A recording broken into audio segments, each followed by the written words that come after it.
Hello. Today I am talking about Velociraptors because still haven't seen the new Jurassic Park movie, but this is just something I've thought about for a while, and so I decided to do a video on them. So Velociraptors were first discovered in 1923 by Peter Kazin. He was doing a expedition for the American Museum of Natural History in the Gobi Desert. Um, Found a velociraptor.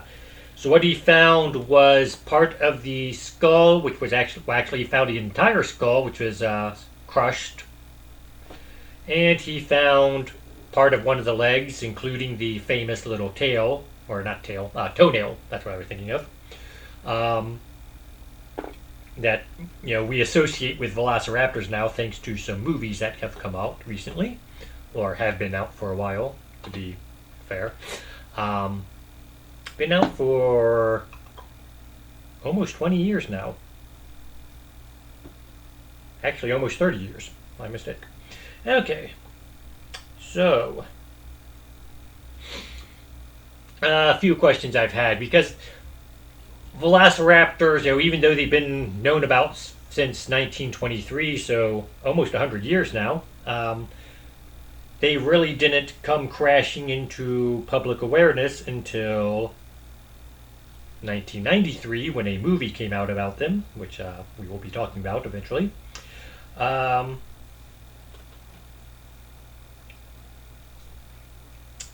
and of course, common knowledge about them is from the movie and not from real life. Although there are plenty of websites and stuff like that which tell the truth about velociraptors, but most people don't visit those. So I'm telling you now. Uh, so one thing I was curious about, we have all this, velociraptor knowledge, which no one heard about them until the movie came out. So Michael Crichton wrote his book in 1990. They made the movie 3 years later. I know people who read the book before they saw the movie. I've never read the book. So he brought velociraptors really to the forefront of, common awareness. But it really wasn't until the movie came out that most people learned anything about them or knew they existed. So, again, 100-year-old, well, knowledge of the dinosaur has been for about 100 years, but people didn't know about them until 1993 when they suddenly became very famous. And everything we learned about them from 1993 on was false almost. So, curious about, velociraptors and where did we learn all this stuff about them and how much of these details are accurate. So I looked up how many velociraptor fossils have been found. And according to the internet, the best answer I could find was over a dozen, which doesn't give us a lot of information. I would assume that means somewhere between 12 and 18, because if we got over 18, then they would say almost 2 dozen. I'm assuming. Definitely assuming it's less than 24, otherwise they would say 2 dozen. How many complete velociraptor fossils have been found? And the answer to that is 2 or 3 almost complete ones, or complete ones, or it's one of those things. There might be a bone we don't know about or something like that. So I think one site said 2 complete ones, another one said 3 complete ones. So I'm going to assume that we're talking almost complete or complete.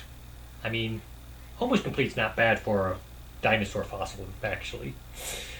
What we base our knowledge on some dinosaurs on compared to almost complete. Almost complete's good. Paleontologists love an almost complete almost as much as I love complete because there are so many incomplete fossils out there. Um, Mostly found China and the Gobi Desert, Mongolia, That's Velociraptor. So the most common known one is Velociraptor mongoliensis, and that's basically Mongolian Velociraptor. Um, they have since discovered a new one, Velociraptor azmuiske, which was also found in the China-Mongolian region. Um, they have also found many similar dinosaurs to velociraptors all around the world.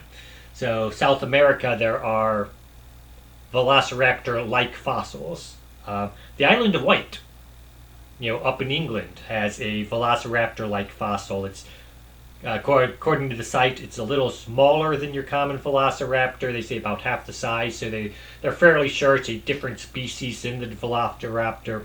But they also believe that it is a ancestor or descendant of the velociraptor, so it makes it into the family.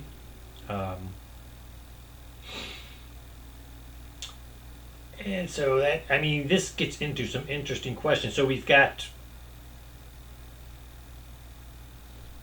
12 to 18 fossils. Again, I'm guessing that based on the information I was able to find. Most of them are incomplete. So how do we get so much information, or how do we assume so much information about velociraptors? Okay, now the first thing you're going to learn about velociraptors if you look them up on the internet is they are actually very small. They are turkey-sized is one word that comes up, although from the pictures of them, they actually look smaller than the average turkey in my opinion, or smaller than most turkeys I've seen. You're going to get various sizes.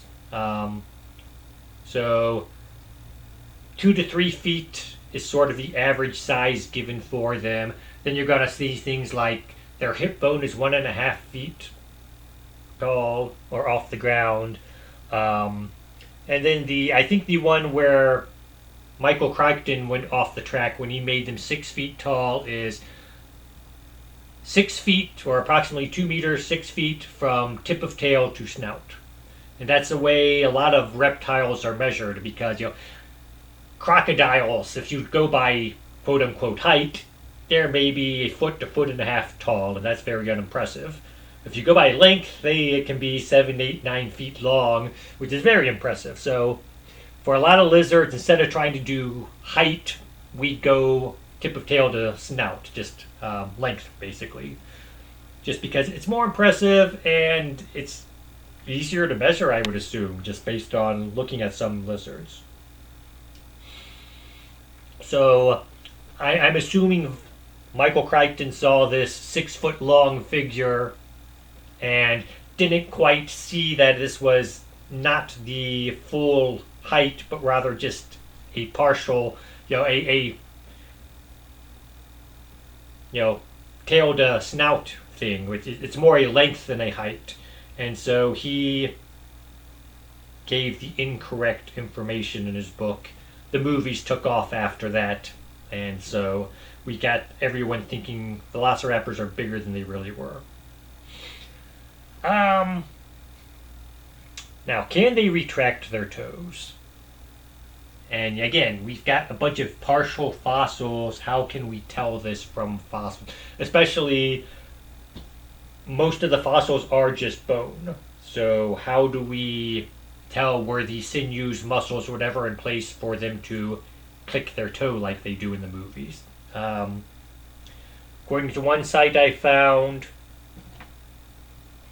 they found footprints they think belong to the velociraptor, but they don't have claw marks in the ground that you would expect to see with this toe. So they think that the reason they pull their toenail back, they think they can pull the claw back, and the reason they do it is so that it doesn't break. They can walk without it dragging on the ground and breaking, and that makes some sense. I'll buy off on that one.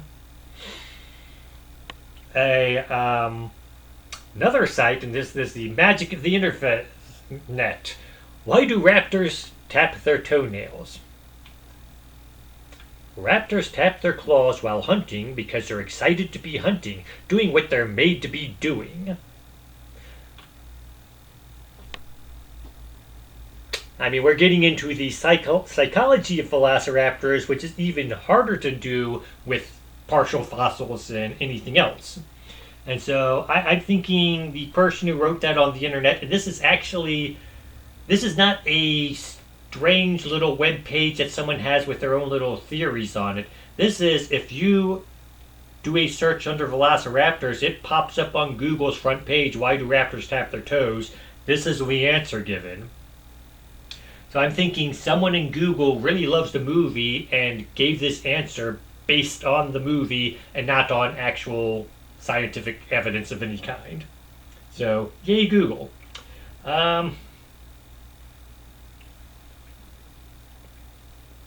Other sources say there is no evidence that they ever tapped their toe. Like I said, we have a partial theory that they could have raised their toe because of the footprints, and we have a reasonably good explanation of why they would have raised their toe when they walk. Because of the footprints, they don't want to break the claw. And everything else, every other speculation of why they, tap, whether or not they tap their toe is complete and utter nonsense. Fact of the matter is, when you're hunting, you don't want to make noise, so you probably aren't going to tap your toe on especially on a metal surface like they did in the movie. I guess you could say they're trying to flush out their prey by scaring them. That would be a reason, but velociraptors weren't as smart as the movies say they were. So animal intelligence is based largely, it's guesswork. They do look at some modern animals, and it's based cranial capacity compared to body mass. So something with a large head and small body is assumed to be smarter than something with a large head and large body, which is assumed to be smarter than something with a small head and large body. And we really don't have a good reason to believe that that is how, there's any really good connection between brain size and intelligence. People with larger heads aren't necessarily smarter than people with smaller heads. And we have no reason to believe the same goes for animals either. But people go that route for whatever reason. But there are some paleontologists coming out saying we really don't have evidence that they were as smart as the movies claim they were. For a while there, yes, science was going with the movie, and I think that's, other than the fact that they have this cool claw and it would make a good horror thing, I think that might be one of the reasons why they went as they did in the movie, was because they could pawn them off as being intelligent when they weren't as intelligent necessarily as we might think.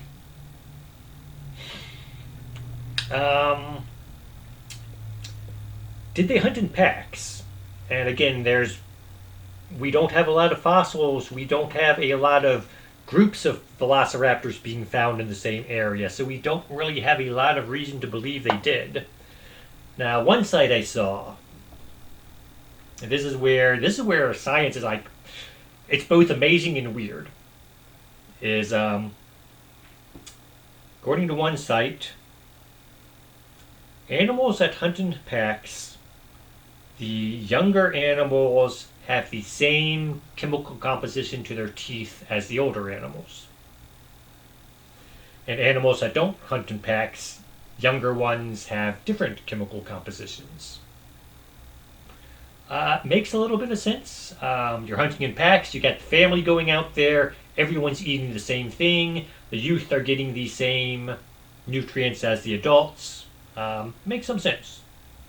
Whereas, animals that don't hunt in packs, the younger ones are limited in what they can eat just due to their experience and their size. As they get older and bigger, they can hunt other things, so there will be a difference in nutrients being received and a difference in chemical composition. Like I said, not necessarily proof. I don't know if they've really looked at this in modern animals to confirm it or not, but it does make sense that animals that eat as a group would have similar chemical compositions as opposed to animals that don't eat as a group. So again, based on that, they're starting to make the assumption that velociraptors were not really pack animals. There are some modern reptiles which are pack animals, including snakes, which is scary. I wouldn't want to be hunted by a pack of snakes. But on the other hand, there are also a lot of modern day animals which are not pack animals. So, you know, I think part of this comes from the idea velociraptors turn into birds, supposedly. So birds flock, therefore maybe velociraptors, quote unquote, flocked, or whatever you would call a group of reptiles. I'm sure they have different names. So, um, that part of Jurassic Park is questionable now because, again, scientists are beginning to doubt. And again, we haven't found a bunch of velociraptors in the same area. So, one question about this is since we only have, quote unquote, over a dozen fossils and they aren't all complete, how do you really tell an adult velociraptor fossil from a young one? Because we don't have that many to compare. So, is the comparison of teeth a good way to go on this? And again, maybe, maybe not. Again, if I knew more about paleontology and if I actually saw the fossils, then I could probably make a better guess at that. But it does seem a little questionable. You know, the I mentioned science is strange. Just the idea someone thought let's compare teeth chemistry to try and determine if these are pack animals or not is itself an amazingly weird thing. So yeah, science does some strange stuff to try to prove what it believes in, and like I said, in this case, it makes some sense. So I'm not going to really criticize them on it. Anyway, so how justified is Jurassic Park? So I was thinking they added frog DNA to the dinosaurs to fill in the gaps. As long as we're mixing and matching DNA, yes, we can expect maybe something's going to grow bigger than normal. Because just because we used frog-sized DNA doesn't mean they're going to be frog-sized dinosaurs. A quote-unquote big frog can cause a dinosaur to be quote-unquote big. And it doesn't necessarily mean big in frog sense. It can be big in dinosaur sense. So yes, if we put the big gene in a dinosaur, it's not going to be big in frog sense. It's going to be big in dinosaur sense. Would that allow a 3-foot tall dinosaur to grow 6 feet tall?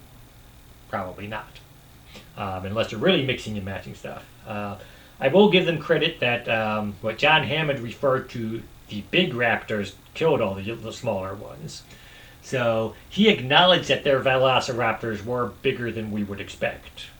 There's also the later movies. They came out with the idea that some of the scientists were mixing and matching and trying to weaponize the velociraptors for, they had other agendas and, were being paid to do things that John Hammond didn't necessarily pay them to do. So it makes some sense that, yes, they might have mixed some stuff in that they shouldn't have. Again, that was the later movie, so it wasn't part of the book or the original movie, but if you want to assume that there's always going to be a scientist who messes with things he shouldn't be messing with, then yes, it's an acceptable explanation. Now, the bad part about this is we have Sam O'Neill's character is a dinosaur expert and especially fond of velociraptors. So they were in the hatching room. What kind of dinosaur is this? Velociraptor. You cloned raptors? And he was clearly upset about that. Then they go out to visit the raptor paddock. And he gets to see a full-sized raptor, even though they were sort of hiding in the, they didn't let the audience see him, but presumably the characters could have seen them better. even though they were hiding, it was a fairly small paddock, and there was food given to them, so we knew where they were going to go to. We knew where to look, or the characters did. We didn't get to see them. As a dinosaur expert, if he saw a 6 foot tall raptor and they weren't trying to push the idea that this was the normal size of a velociraptor, he should have really been freaking out.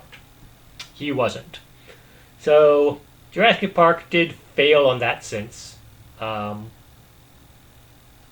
I said, it's fiction, it's entertainment, it was entertaining, but just wanted to point out it's not what everyone thinks. Do not use Jurassic Park as your guide to velociraptors, and have a good day.